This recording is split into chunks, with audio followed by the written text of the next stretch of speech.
त्यामुळे मी art director असल्यामुळे image त्याच्यामध्ये खूप डोळ्याला आणि मानेवर खूप प्रेशर येतं आणि तेव्हा आपल्याला समजत नसतं की आपण शरीरावर ताण देतो.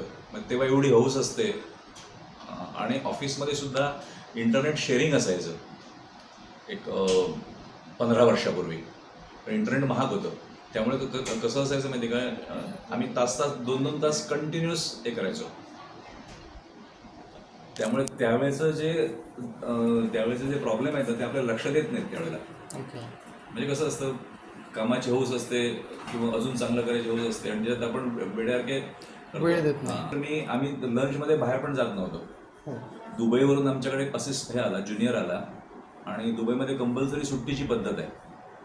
जेवल्यानंतर आपण कंपल्सरी राऊंड मारायचा असतो. तो मॅक्झिमम तुम्ही जो वर्क करायचे कॉम्प्युटरला तो मॅक्झिमम किती घंटेचा असायचा, म्हणजे किती तास असायचे? ऑफिस 8 तास पकडलं ना, तर पूर्वी आम्ही जनरली 8 तास कधीच, पण मिनिमम 8 तास पकडा.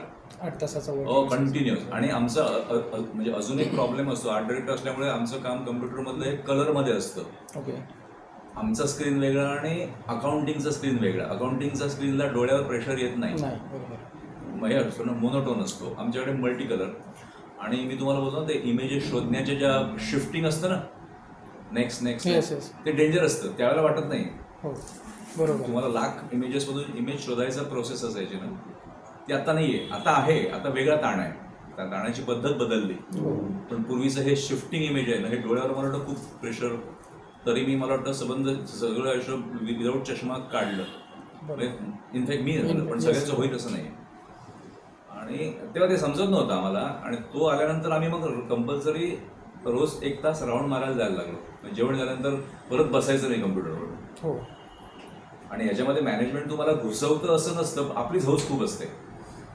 आपण जेव्हा तरुण असतो तेव्हा.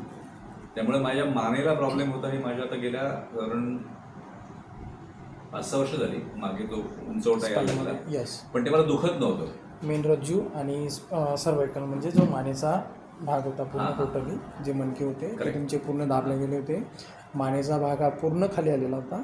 तो पूर्ण म्हणजे म्हटल्यानंतर आता एखादं झाड असेल ते पूर्ण आलंय खाली, पूर्ण वाकलं गेलेलं आहे. त्या हिशोबामध्ये तुम्हाला तो प्रॉब्लेम. कारण आपली मान नेहमी अशीच असते ना, कम्प्युटर म्हटलं की नेहमी असं असतं आणि तासन तास तुम्ही तेच करत असता. त्याच्यामुळे तुमच्या वेन्स पण चॉकअप झाल्या असत्या किंवा तुम्हाला पॅरालायसिस पण होऊ शकतं फ्युचरमध्ये. आणि ते कसं असतं, कामाच्या आणि दुखत नाही म्हणून आपण लक्ष देत नाही. आता यांच्याकडे मी जेव्हा 6 महिन्यापूर्वी हे करायला लागलो स्नेहन स्वेदन, त्याच्यापूर्वी मी सलूनमध्ये जो एक होता तो हे द्यायचा ह्याच्यावर व्हायब्रेटरवर. पण त्याची आपल्याला भीती वाटते कारण त्याचं नॉलेज किती आहे वगैरे माहीत नसतं का. शेवटी तो काय, त्याला वाटतं आपल्याला सगळं येतं, पण चुकीचं पण होऊ शकतं. बरोबर आहे. पण आपली आता भीती गेली का? हो. आता तुमच्या केसमध्ये कसं झालंय की तो केस कापणार आहे ना, त्याची चूक नाहीये. बरोबर. तो कोणाकडे बघून तो हे करतो ना. बरोबर. कोणाकडे बघून तो शिकतो.